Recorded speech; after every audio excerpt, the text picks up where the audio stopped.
Most people think the line between staying broke and building real wealth is somewhere far away. They imagine it sits behind a six-figure salary.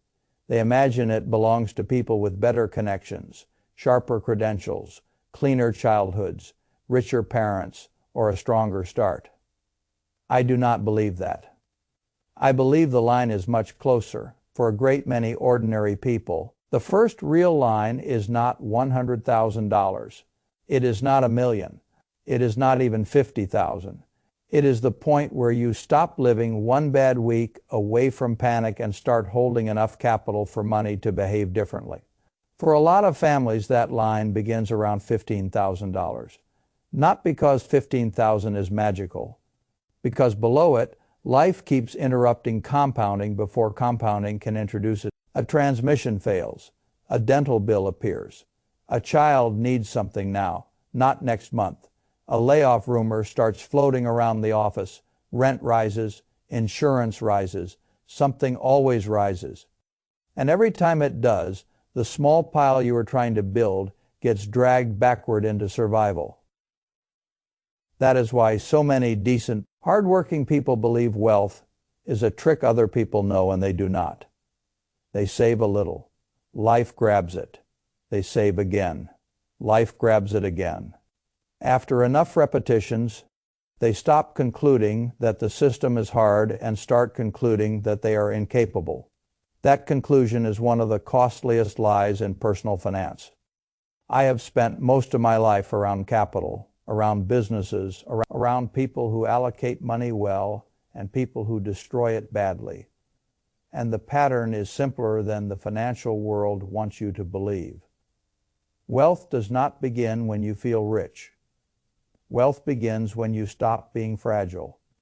That is the first shift. The second shift comes when the capital you saved starts producing enough that you can finally see the machine working. Before that point, you are the one staying late. You are the one skipping purchases. You are the one bringing lunch from home, driving the older car, waiting another year, saying no again, and watching almost nothing happen on the screen. That stage is humiliating for many people because it looks like effort without evidence. It feels as if discipline is being insulted. You do the right thing month after month and your account still looks small enough to be mocked by any fool with a leased car and a loud opinion.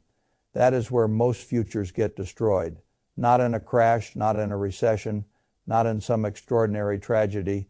They get destroyed in the flat part. They get destroyed because the person doing the saving cannot endure how slow virtue looks before compounding becomes visible. I understand that problem more than people think. When I was young, I did not begin with a giant machine behind me. I began with curiosity, small sums, simple habits, and a fascination with how capital behaves when treated correctly. My early life taught me something I have never forgotten. A dollar that remains yours behaves very differently from a dollar you spend to impress somebody who was never going to build your future. That sounds obvious. Most people still never internalize it. They think wealth is built through intelligence alone. It is not. It is built through behavior repeated long enough for arithmetic to reward it. The arithmetic is not complicated. That is one reason people do not respect it. Suppose a person saves $400 a month. That is not glamorous. It is not the kind of number that earns admiration online. It is the kind of number ordinary people fight to protect from ordinary life. At the end of 1 year, that person has put away $4,800. Maybe a little more with interest, maybe $5,000 if conditions are kind. And this is exactly where the wrong voice enters the room. The wrong voice says this is pathetic. The wrong voice says you deprived yourself for 12 months and built almost nothing. The wrong voice says rich people would laugh at this. The wrong voice says go enjoy your life and stop pretending pennies will become freedom. That voice has ruined more futures than any market correction ever will, because that voice, it looks at year 1 and assumes year 20 will feel exactly the same. It assumes the first mile and the 20th mile are built on identical terrain. They are not. The first stage of wealth building is the ugliest because you are doing nearly all the lifting yourself. Your money is barely helping. It contributes so little that it feels almost disrespectful. At $1,000, even a fine return does almost nothing for your life. At $5,000, it is still not enough to change your emotional world. At $10,000, you begin noticing the account more often, but life can still knock you backward with one sharp hit. Then somewhere around that first meaningful reserve, often around $15,000, the experience changes. You can breathe a little differently. A surprise expense no longer guarantees damage. A month of uncertainty no longer feels like standing on ice. And perhaps most important of all, the account starts telling you a new story about yourself. You are no longer a person trying to save. You are a person who has saved. That identity shift matters. People do not behave according to what they hope they are. They behave according to what they believe they are. A man who believes he is always on the edge spends like a man on the edge. A woman who believes she is permanently behind makes decisions from permanent fear. But a person who has crossed a real threshold begins making decisions with more patience because he has proof that waiting can work. That proof is worth a great deal. Let me make the math plain.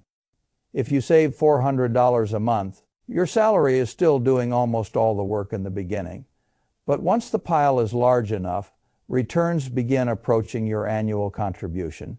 Then they begin matching it. Then they begin overtaking it. That is the crossover that most people never reach. Not because it is unavailable to them, because they abandon the process before the process has a chance to become recognizable. The tragedy is not that compounding fails them. The tragedy is that they fire it before it is old enough to speak. I once knew a man who spent 15 years earning more money than he had ever imagined as a younger version of himself. He should have become wealthy. On paper, he had every chance. Promotions came, bonuses came, his wife worked too. Their household income would have looked impressive to anyone who did not know the rest of the story, but every increase in income produced a matching increase in lifestyle. New car, better neighborhood, better vacations, better furniture, better school district, better restaurants, more subscriptions, more finance comforts, more invisible obligations hiding inside visible success. He was not building wealth. He was expanding fragility. From the street, it looked like progress. Inside the books, it was a trap. Then one bad stretch came, and the whole thing was exposed. The account balances were thin. The reserves were laughable. The big income had been real, but the capital base had never been allowed to form. He had spent years acting rich while never becoming resilient. That example is more common than the public likes to admit. People often think income and wealth are close cousins. Sometimes they barely know each other. A person earning modest money who consistently produces surplus capital can become free. A person earning a magnificent income who trains himself to spend every raise can remain economically frightened for life. Arithmetic does not care how respectable your job title sounds at dinner. It only cares what remains. That is why I have always believed the habit of saving is more revealing than the level of earning. Earning matters, of course. Learning matters. Improving your usefulness matters. Becoming more valuable to the world matters. But without the habit of not consuming everything you produce, none of that turns into an enduring base. And without a base, you never enter the part of the journey where money begins working beside you. The world tries very hard to keep people from understanding this. Advertisements exist to make you dissatisfied. A great deal of modern culture exists to make you compare. Social media exists to put you in emotional contact with other people's display windows.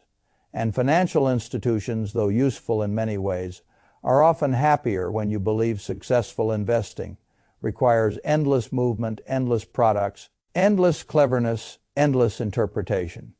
It usually does not. A great many fortunes have been built by people who mastered a handful of durable behaviors and then repeated them with absurd consistency. Spend less than you earn, save the difference automatically. Avoid high-interest poison. Do not interrupt compounding for vanity. Keep learning so your earning power rises. Do not destroy yourself trying to look successful before you are strong. Those rules sound small.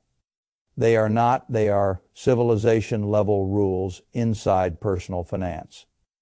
I want to talk about the real enemies now, because most people are not defeated by complexity. They are defeated by ordinary emotions wearing respectable clothes. The first is impatience is what makes the early years feel unbearable. It is what makes a person look at $3,000 or $6,000 or $9,000 and decide the whole enterprise is insulting. Impatience wants proof before the season of proof arrives. It demands harvest from a seedling and calls the field a fraud when the fruit is not immediate. Markets punish impatience. Life does too. The second is envy. I have seen envy ruin more rational plans than ignorance ever did. A person can be on the right path, saving consistently, resisting debt, moving carefully, and then one glance sideways at somebody else's house or car or account can poison the whole process. Suddenly his own steady progress feels slow. Suddenly his rules feel childish. Suddenly speculation looks courageous rather than foolish. Then he reaches for what was never meant for him. He buys what he does not understand. He spends what he cannot spare. He takes risk to erase the emotional discomfort of comparison. And in doing so, he trades a functioning path for a broken one. Envy is particularly stupid because it offers no dividend. Gluttony at least gives you a meal. Sloth gives you a nap. Envy gives you misery and then sends you the bill.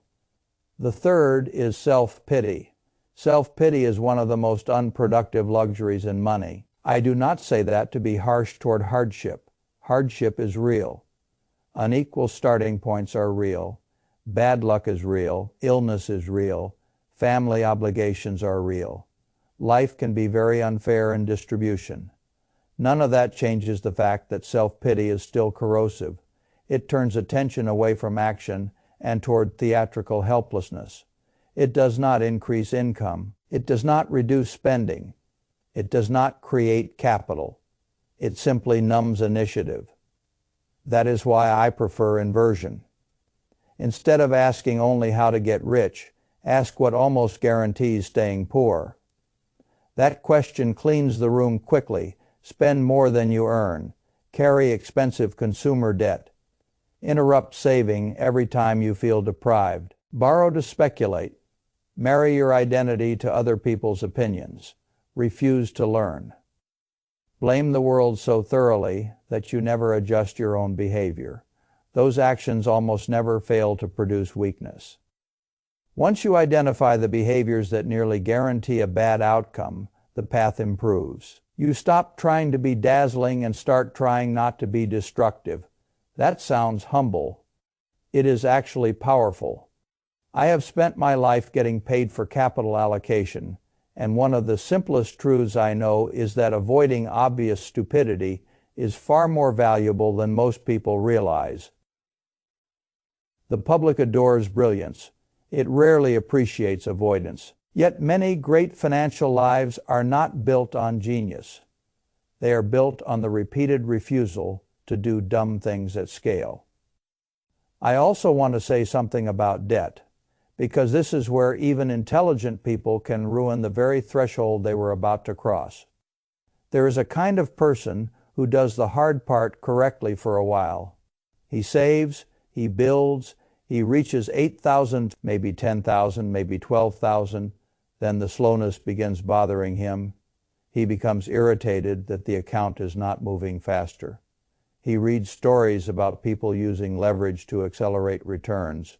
He starts thinking he deserves a shortcut because he has already been disciplined.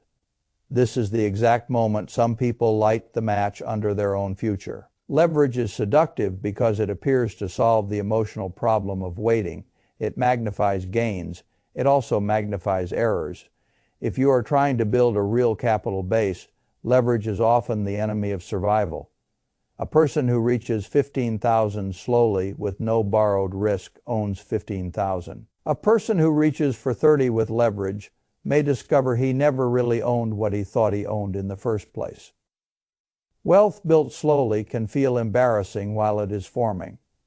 Wealth destroyed quickly is far more embarrassing. You do not need to get rich 4 times. You only need to build a durable base once. That is why I would rather see a person move slowly and keep ownership than move quickly and rent optimism from borrowed money. Now let us speak about learning, because savings alone do not carry the entire load. Your income today does not need to be your income forever. For many people, the most practical way to accelerate toward that first threshold is not heroic investing. It is becoming more useful. Learn a skill. Learn another one. Read beyond your job. Understand how your employer makes money. Become more reliable. Become the person who can be trusted. Become the person who solves problems cleanly. Become the person whose judgment improves faster than his excuses. The marketplace does pay for that. Not always instantly. Not always fairly at first. But over time, I have never admired idleness disguised as grievance. The safest way to get what you want is to deserve what you want. If you want higher earnings, become more valuable. If you want opportunity, become somebody opportunity can use. If you want capital, create surplus and protect it. If you want wisdom, read constantly and think carefully. No one becomes sound by accident. That principle matters even more. Now, because we are not operating in an ordinary backdrop, I do not believe the next few years will be gentle to people who have no reserves. We have lived through a long period where debt kept swelling because the system could tolerate it, disguise it, refinance it, and carry it. But debt does not grow forever without demanding payment from the future. At some stage, the burden becomes so heavy that the choices all turn unpleasant. That is where societies reach for 3 old tools. They allow some defaults, they force some restructuring, or they reduce the real value of obligations through inflation and monetary weakness. Those are not theoretical outcomes. They are recurring historical behaviors, and in every such period, the people with no capital are not just uncomfortable, they are trapped. They become the forced sellers, the desperate borrowers, the buyers of time at terrible terms. The people with capital have options. They may not enjoy the period, but they can endure it and often buy excellent assets from those who cannot wait. That is another reason the first 15,000 matters so much. It is not just a psychological threshold, it is an admission ticket. Below it, you are mostly reacting. Above it, you begin to participate. Above it, an opportunity that requires some cash can actually be considered rather than admired from a distance. Above it, a crisis is still dangerous, but it is not automatically fatal. Above it, you stop negotiating with every emergency from your knees.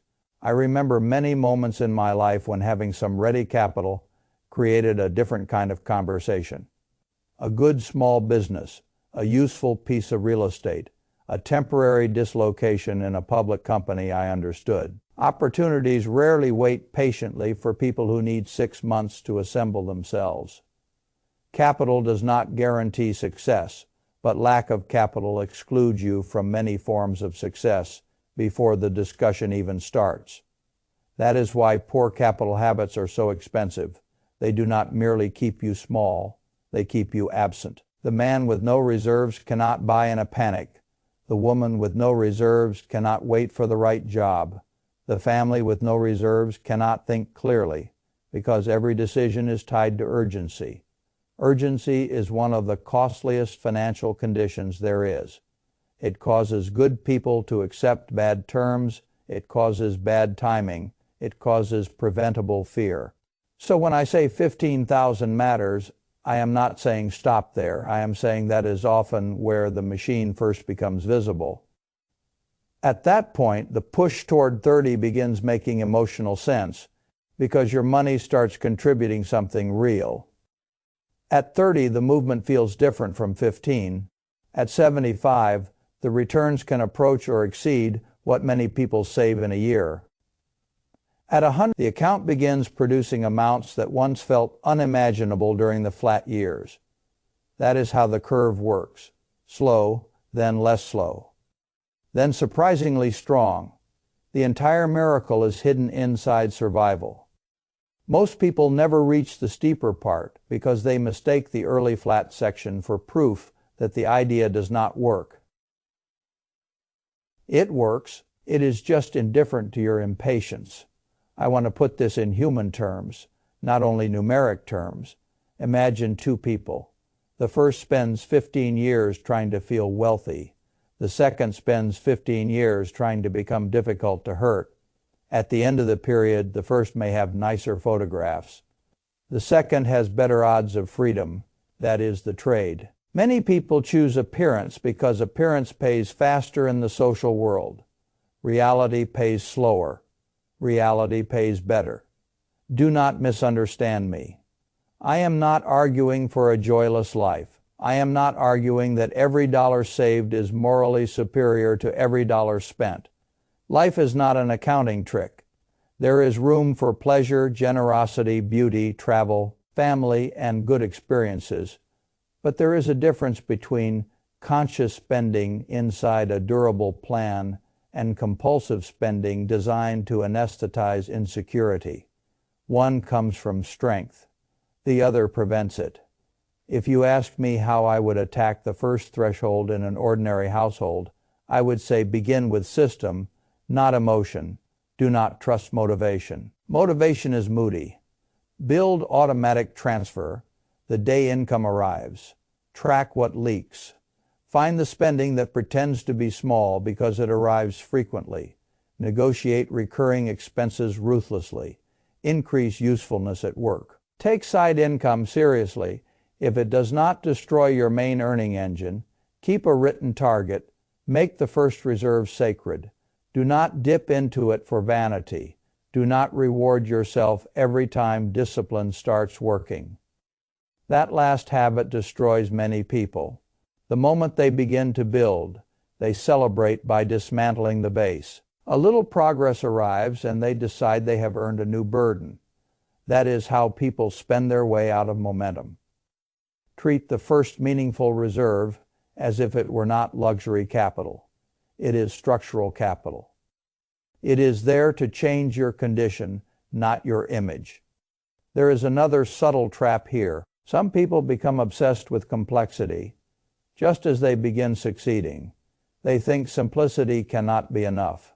They start consuming endless opinions, endless market forecasts, endless tactical ideas. They believe sophistication means activity. Usually it means friction. You do not need 20 moving parts to build the first layer of freedom.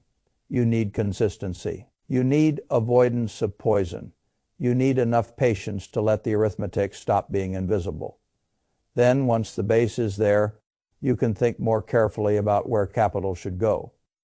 Excellent businesses, broad productive ownership, selective opportunities inside your circle of competence, maybe a property, maybe a private deal you genuinely understand, maybe simply more disciplined accumulation in what has already proven wise for you. But none of that matters if the base never forms.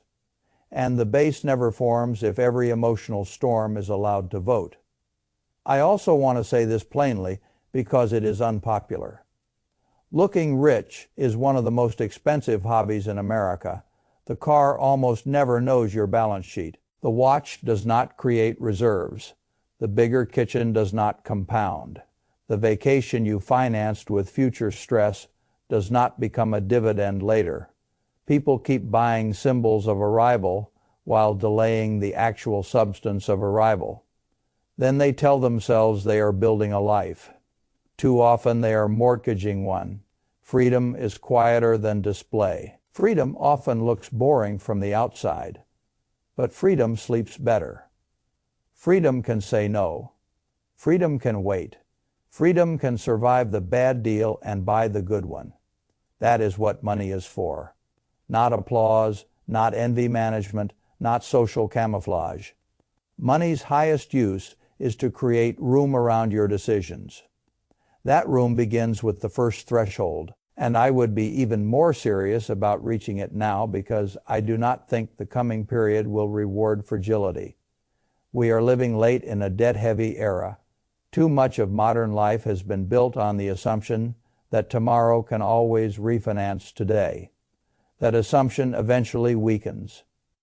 When it does, the people with reserves are not merely more comfortable, they are playing a different game from the people without them.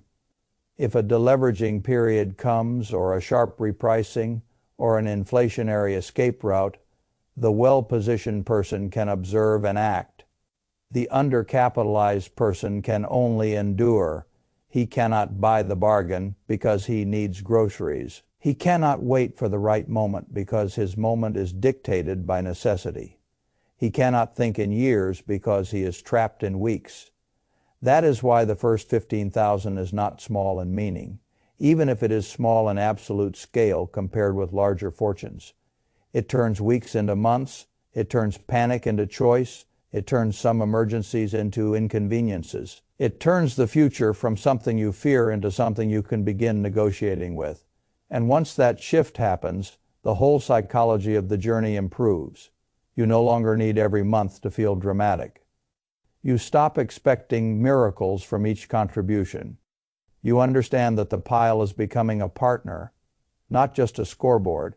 You begin noticing something I have noticed my entire life. Capital behaves differently when it is respected. It grows more quietly than people want and more powerfully than they expect. So here is what I would tell the person sitting across from me right now. Maybe tired, maybe underpaid, maybe discouraged, maybe wondering whether this whole thing belongs only to other people. Do not obsess over getting rich in one heroic move. Obsess first over becoming less fragile. Do not ask whether 15,000 will make you wealthy. Ask whether it will change the quality of your decisions. It will. Do not complain that the first years are slow. Of course they are slow. You are building the launch pad, not enjoying the flight. Do not compare your early sacrifice to other people's polished consumption. You do not know what supports their surface. Do not let envy vote. Do not let self-pity vote. Do not let impatience vote. Do not borrow your way into feeling faster. Do not spend the seed because the tree is not visible yet. Protect the base. Raise your usefulness. Save automatically. Live a little below what your ego says you deserve. Keep learning. Stay away from expensive stupidity. And when the reserve finally becomes real, do not celebrate by weakening it. Celebrate by respecting it. If you can do that, the next stages become possible. 30,000 becomes real, then more. Then enough that returns begin carrying part of the load. Then enough that opportunities can recognize you. Then enough that a downturn stops looking only like a threat and begins looking partly like a sale. That is when the world changes. Not because money suddenly made you virtuous, because money finally stopped making you vulnerable. I have met many people who wanted the outward markers of wealth. Far fewer wanted the inner structure that wealth requires. Build the structure. The markers can arrive later if they matter to you at all, but never reverse the order. The order is everything. First the discipline, then the reserve, then the identity shift, then the compounding, then the options. Then, if you stay rational long enough, freedom. And freedom, in the final analysis, is the point, not luxury for strangers to witness, not status that disappears in a recession. Freedom, the ability to make decisions without begging the moment for mercy. That is why I would take the first 15,000 more seriously than most people ever do, not because it is the finish line, because it is the first line that matters.